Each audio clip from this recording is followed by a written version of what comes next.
Most of us eat every day, some of us too much, because yesterday's food is not enough to supply energy for today's needs. Why then do some of us expect yesterday's portion of heavenly manna, the Word of God, to keep us through today's challenges? On this program, we are going to change all of that. Let's experience God's words today and receive the power we need to live healthy, vibrant lives.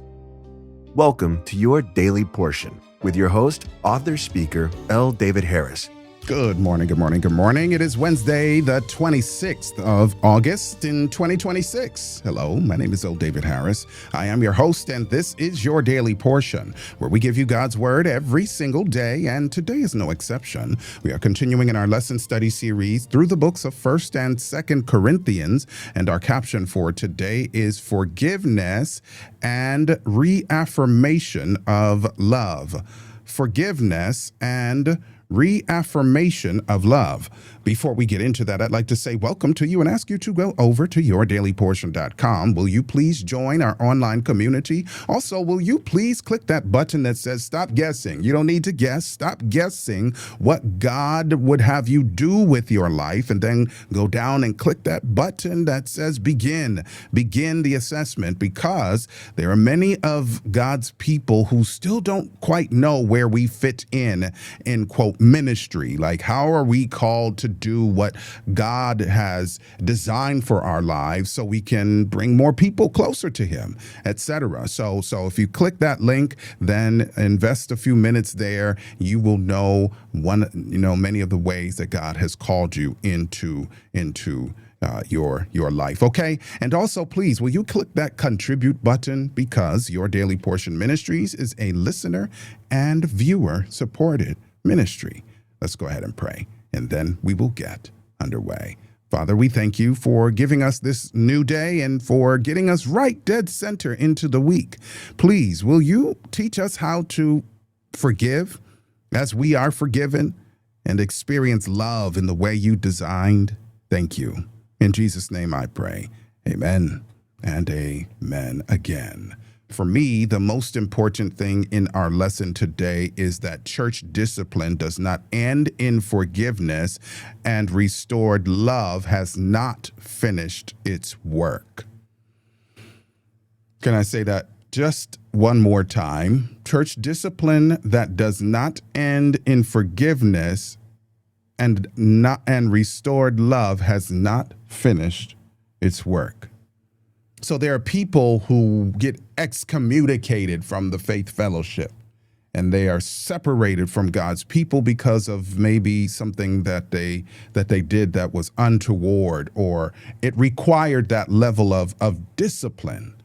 And what we are learning is that forgiveness is a real thing. Like, Jesus barred Adam and Eve from access to the tree of life. That was a form of discipline.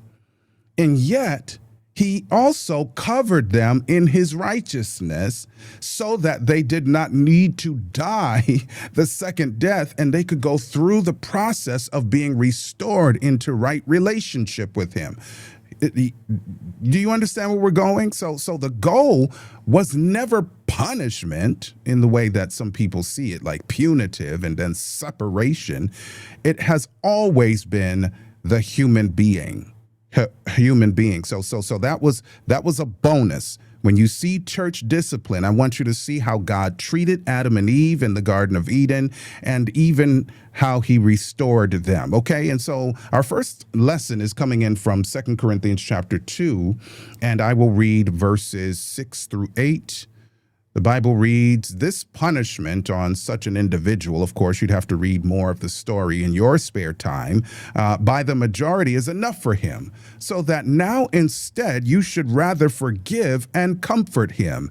This will keep him from being overwhelmed by excessive grief to the point of despair." So God is not interested in despairing the people who have to be disciplined. "Therefore, I urge you to reaffirm your love for him." This is as practical as it gets. And so you can read more of the story, but I want you to understand what it means to confirm him in love. It means to ratify, to make valid, to make binding.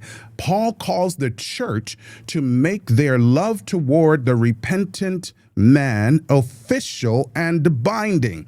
You see, sometimes we make official and binding those things that are less than desirable. It's easy to ratify and make binding that you have to step down from an office in ministry. It's easy to ratify and set as binding to have someone who is of influence in church position to have to sit down and go through a remedial process. Like, it's easy to do that, but how about declaring and reaffirming that individual's love and that individual belongs within God's faith fellowship?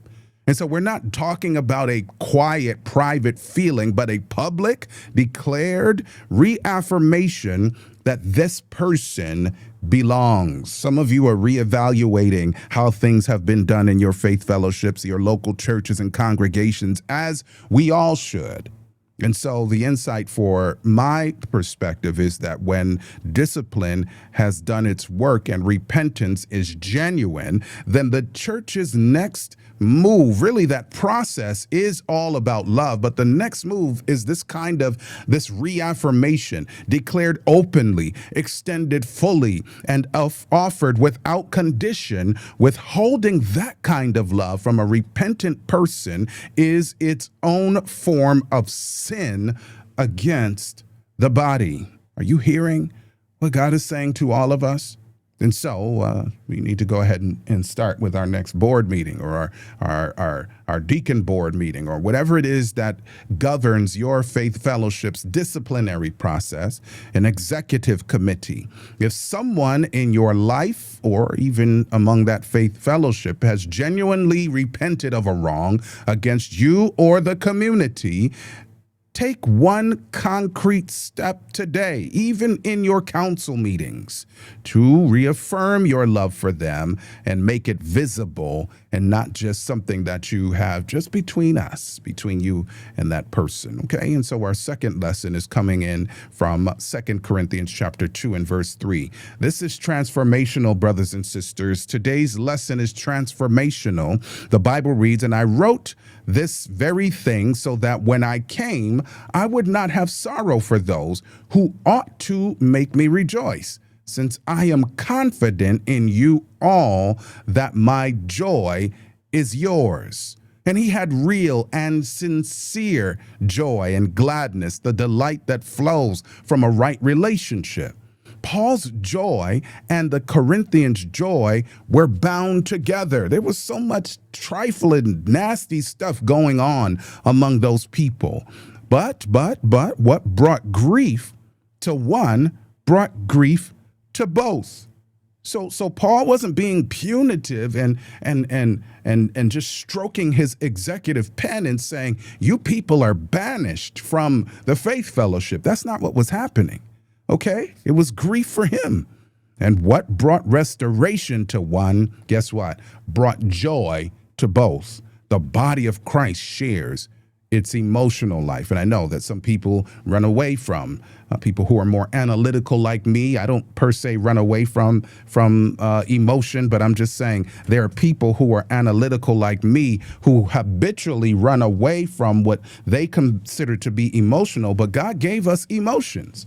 He gave us emotions so we can sense many different things in our lives. We don't have the time to break this out, but God gave us emotions for a reason, not to throw them away, but we're not to be bound by them or thrown around by them. So again, restoration is not a private matter. It's not. It's not a private matter. Joy of the community of faith is interconnected. When one member is restored, the whole body rejoices. Are you hearing the Bible when Jesus is telling the story? Rejoice with me. When one member is lost to despair, the whole body is diminished. And so God wants us to celebrate with one another as we restore those who have lost their way. Make it a great day. Peace. Thanks for joining us, listening friends. Always remember, we cannot live by bread alone, but by every word that comes from the mouth of God. This has been your Daily Portion with L. David Harris. Make it a great day.